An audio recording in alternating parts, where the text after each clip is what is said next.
needs me, he needs me, he needs me, he needs me.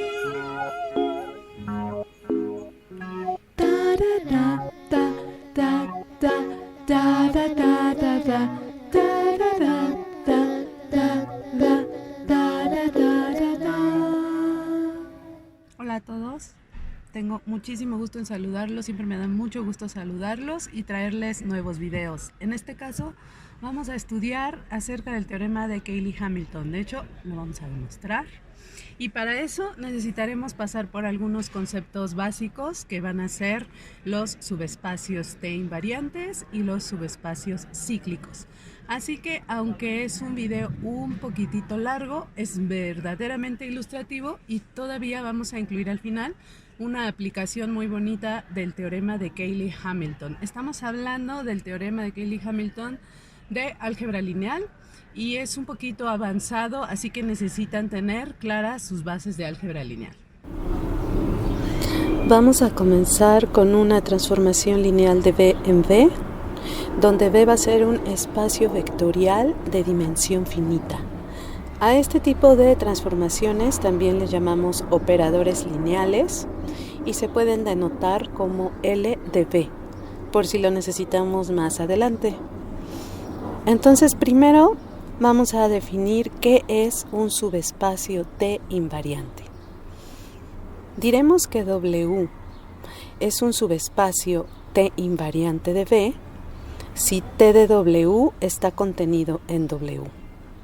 Es decir, cada vez que tú apliques T a un vector en W, se vuelve a quedar allí.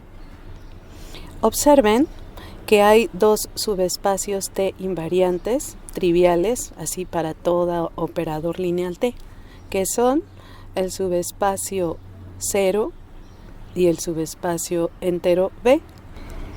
Y tiene sentido definir la transformación T restringida a W porque cada vez que tú aplicas T en cualquier elemento de W, se vuelve a quedar en W.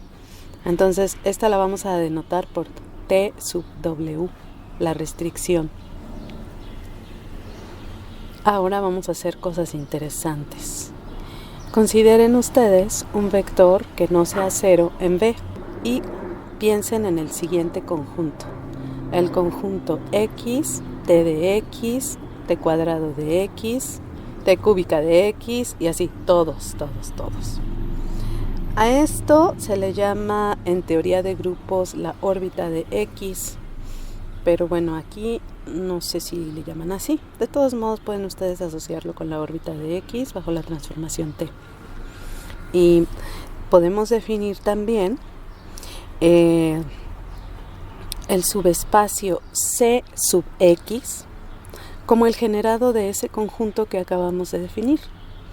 Y ese se llamaría el subespacio T cíclico generado por X. Entonces, lo primero que tenemos que observar y demostrar es que el subespacio T cíclico generado por X es un subespacio T invariante. Y es muy fácil de demostrar, solo tenemos que checar que al aplicarle T al conjunto C sub X, se queda contenido en C sub X. Ya es subespacio porque así lo generamos. Ya solamente necesitamos ver esa contención. Entonces, sea alfa en T de C de X. Quiere decir que alfa es igual a T beta, donde beta es una suma, es una combinación lineal, finita por supuesto, porque estamos en dimensión finita. La suma de CI, TRI de X. Y por lo tanto, si ustedes en esa igualdad aplican T, les queda la suma desde que I vale 1 hasta acá de CI por TX, TRI más 1.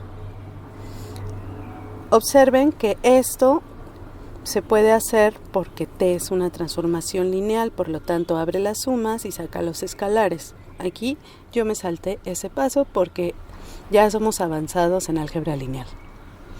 Y entonces, así como ven que quedó esta combinación lineal, obviamente tiene que estar otra vez en el espacio CX porque estamos encontrando una combinación lineal de los TIs de X. Y ahora vamos a ver que si la dimensión de Cx es K, entonces los primeros elementos de este conjunto, los primeros K elementos, tendrán que formar una base de Cx. Y aquí es a donde la verdad se pone interesante. ¿A poco no les parece sorprendente eso? Fíjense, la demostración va como sigue. Primero, en ese conjunto, que en principio era infinito, x, t cuadrada, x, todas esas t, j, x, vamos a considerar la j más pequeña, tal que el conjunto xtx hasta tj menos 1x se queda siendo linealmente independiente, la más pequeña. Entonces, como esa es la más pequeña, el número que sigue, que sería tjx, tiene que ser a fuerza combinación lineal de los elementos anteriores. Y en este caso, elegí como coeficientes menos a y. ¿Por qué le pongo el signo menos? Pues porque nos va a ayudar a demostrar algo más adelante. Y pues, de todos modos, ustedes podrían considerar los escalares que quieran. El chiste es que tjx es combinación lineal de las tj's x anteriores. Donde, si quiero utilizar esta notación abreviada de suma, tendríamos que definir t0 de x como x. Y ahora vamos a demostrar que para cualquier s natural se tiene que cumplir que ts de x se queda en el generado de esas primeras tj's de x, es decir, en el generado de el conjunto que contiene a x de x hasta tj menos 1 de x. ¿Y cómo vamos a demostrar eso? Pues por inducción matemática sobre S. Entonces, fíjense, lo primero que se hace en inducción es checarlo para el primer elemento de los naturales, pero en este caso es bastante evidente porque para S, que fuera 0, 1 hasta j menos 1, sí se cumple por hipótesis, porque pues es uno de los generadores, ¿no? Pero entonces mi hipótesis de inducción será, supongamos que ts de x se queda en ese generado, es decir, que es combinación lineal de t y x para ir desde 0 hasta j menos 1. Entonces escribimos esa condición de ser parte del generado, nos queda esta igualdad, y en esa igualdad ustedes pueden aplicar t una vez más. Si lo aplico del lado izquierdo me queda ts más 1 de x. Y si lo aplico del lado derecho, puedo utilizar que t es lineal para abrir la suma, sacar los escalares y me queda la expresión que ustedes están viendo allí, que es la suma de ci por ti más 1 x desde i igual a 0 hasta j menos 1. Y bueno, para comprender qué está sucediendo aquí, vamos a expandir esa suma. La expandimos. Eso nos queda c0tx más c1t cuadrado x más, y así me voy. El penúltimo elemento es cj menos 2tj menos 1x y el último es cj menos 1 tjx. Pero chequen ese último sumando. Si revisan un poquito atrás, recordarán que tjx por hipótesis ya era combinación lineal de las anteriores. Y por lo tanto, lo que estoy obteniendo es una combinación lineal de las primeras j elementos. Es decir, que siempre sí, ts más 1x es combinación lineal del conjunto del que partimos y por lo tanto quiere decir que B, ese conjunto, es base del subespacio cíclico T cíclico generado por X. Y si nuestra hipótesis es que ese subespacio era de dimensión K, eso quiere decir también que J es igual a K. Claro, porque la base tiene que tener K elementos. Ahora, vamos a analizar qué sucede con los polinomios característicos de las restricciones de las transformaciones en los subespacios T invariantes. Para eso, consideren primero un subespacio T invariante W. Y supongamos que P de T es el polinomio característico de la T y que F de T es el polinomio característico de la T restringida a W. Ojo, aquí vamos a suponer que la dimensión de V es N y la dimensión de W es K. Y vamos a ver algo muy bonito, que el polinomio característico de la restricción tiene que dividir al polinomio característico de la transformación. Es decir, que tiene que existir otro polinomio h de t tal que el polinomio de la transformación es igual a el polinomio de la restricción por h de t. Para demostrarlo, consideren primero una base del subespacio T invariante W. Como dijimos que tiene dimensión K, esta base consta de K elementos. Aquí los puse alfa 1 hasta alfa K. Y la vamos a completar a una base de B. Esto es elemental de álgebra lineal, así que ya esto lo voy a dar por hecho. Ustedes completan la base. Me faltan n menos k vectores porque la dimensión del espacio total es n. Entonces vean, mi base B ya tiene desde alfa 1 hasta alfa k y luego desde beta 1 hasta beta n menos k. Y ahora solamente tenemos que escribir la matriz de la transformación T, pero en la base B. Y me va a quedar de la siguiente manera. Al ser W un subespacio invariante, entonces cuando yo considere la transformación evaluada en cada uno de los primeros K vectores, eso me va a dar en las primeras coordenadas números distintos de 0, pero en las últimas n menos k coordenadas me tiene que dar 0. Por lo tanto, ahí tengo los transformados puestos como columna, de tal manera que en mi primer cuadrito se acomoda la matriz de la restricción, pero en la base de las alfas. Entonces observen, ya me quedó esa matriz de la transformación restringida, que es una matriz cuadrada de K por K. Abajo me queda 0 y en la otra esquina pues me queda una matriz cuadrada de n menos K por n menos K. Y finalmente, ahora queremos calcular el polinomio característico de esta transformación en la base beta. Pero claramente, como lo están viendo en pantalla, cuando calculen el polinomio característico, tenemos que restar la identidad. Entonces, en el primer bloque me va a quedar la resta de t veces la identidad de k por k. Y en el último bloque me queda la identidad de n por k. Y al calcular ese determinante, la primera parte da lugar a un polinomio y el último bloque al polinomio h.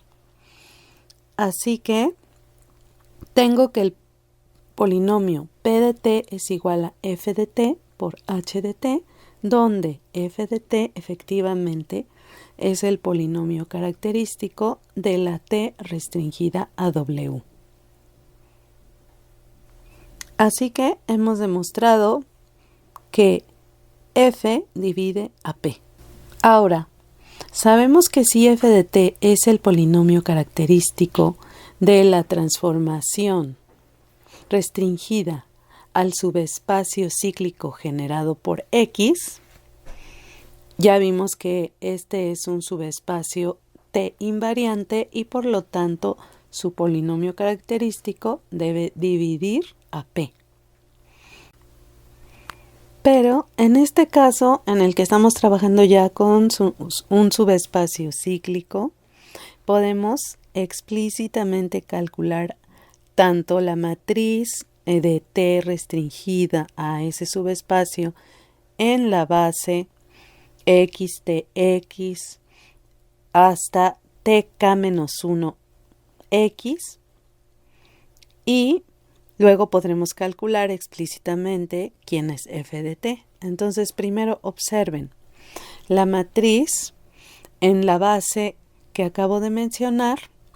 Si ustedes observan, el primer básico cuando le aplicas t se transforma en el segundo básico y así sucesivamente se van recorriendo. Por lo tanto, la matriz queda como la están viendo en pantalla y solamente al final tenemos que poner atención en qué sucede con el último básico. Recuerden que el último básico, si le vuelvo a aplicar t, me queda tk de x, pero para tk de x habíamos dicho que ya se obtiene un elemento que es combinación lineal de los anteriores y que precisamente lo habíamos escrito como menos a0 menos a1x menos a2tx y así. Y por lo tanto, la última columna me queda de esa manera, menos a0 menos a1 hasta menos ak menos 1. Así que allí vamos a calcular el polinomio característico, solamente tenemos que restar t veces la identidad de k por k y ese polinomio se los dejo a ustedes de tarea. Es un polinomio de grado k, por supuesto. Y con este resultado estamos listos para demostrar el teorema de Cayley-Hamilton. Entonces, ¿cuáles son los ingredientes de este teorema? Primero, consideren una transformación lineal de V en V, o sea, un operador lineal, donde V tiene que ser un espacio de dimensión finita para que valga todo lo que construimos anteriormente y vamos a suponer que P de T es el polinomio característico de T. Entonces, si en lugar de T real o en el campo ustedes lo sustituyen por T el operador, el teorema de Cayley-Hamilton afirma que P de ese operador T tiene que ser el operador 0. ¿Esto qué querría decir? Querría decir que si yo evalúo P de T en cualquier vector de mi espacio B, me tiene que dar el vector 0 de B. Y eso es lo que tenemos que demostrar. La demostración comienza tomando cualquier X vector en B que no sea el vector 0 para poder construir un subespacio cíclico a partir de X. Entonces, eso ya lo hicimos y ya sabemos que ese subespacio cíclico generado por X es un subespacio T invariante. Y por lo tanto, si me fijo en el polinomio característico de T restringida a ese subespacio invariante, entonces tiene que suceder que el polinomio característico debe dividir a P. Entonces llamémosle, como antes, f de t al polinomio característico de t restringida a cx.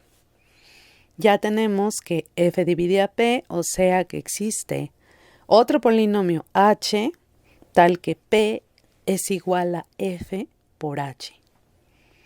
Pero para los subespacios cíclicos ya habíamos calculado el polinomio f. Aquí lo tienen otra vez en pantalla.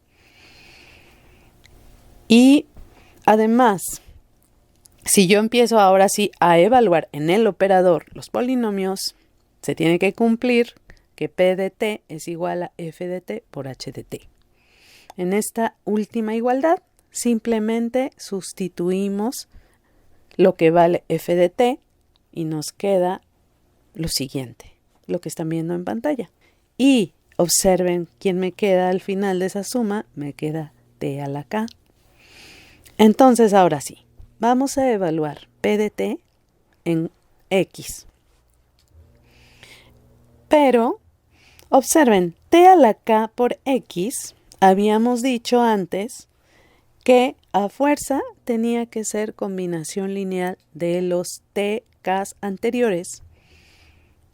Y de hecho era exactamente la combinación lineal que tenemos del lado izquierdo. Por lo tanto, esa suma se hace 0 y eso hace que todo este producto se haga 0. Me da el 0 de b. Y con esto hemos demostrado que p de t era efectivamente el operador 0. Ya, demostramos el teorema de Cayley-Hamilton y aquí va una de sus aplicaciones. Si ustedes tienen una matriz de n por n con coeficientes en el campo k que es invertible, es posible encontrar su inversa utilizando que si p de t es el polinomio característico de a, p de a tiene que ser 0. Es decir, acabo de enunciar otra vez el teorema de Cayley-Hamilton. Y entonces, fíjense, vamos a desarrollar. Supongamos que P de A es C0 identidad, más C0 por A, más C2 a cuadrada, más hasta Cn a la n, porque estamos en dimensión n. Esto tendría que ser 0 por el teorema de Cayley-Hamilton. Pero en esa última expresión, si ustedes restan de ambos lados C0 por la identidad, les queda como se muestra en pantalla. Recuerden que aquí tenemos que utilizar que las matrices de n por n con coeficientes en k forman un álgebra. No solamente está la suma de matrices y producto por escalares, sino también producto de matrices, es un producto asociativo. Y aquí solamente tenemos que tener cuidado en respetar de qué lado estamos multiplicando, porque este no es un producto conmutativo. Y así, en esta última expresión, multipliquemos por la inversa del lado derecho.